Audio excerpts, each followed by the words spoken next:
Hallo, Procreate, ein Mini-Tipp zum Color Drop. Ähm, Ich mache mal schnell. Also gesetztenfalls, wir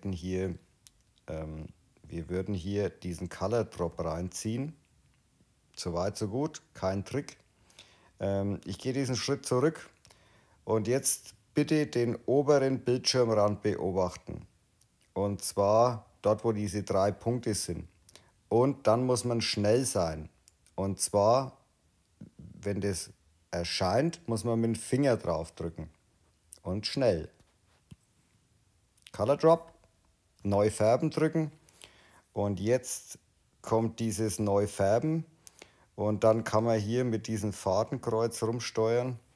Dementsprechend diese Flut einstellen, was dann praktisch diese Threshold ist, wie weit das gefüllt werden soll. Und dementsprechend kann man dann hier, je nachdem, ich bin jetzt halt auf einer anderen Ebene, auf einer anderen Layer, das nutzen. Ich hoffe, der Trick war klar gerade. Also ciao.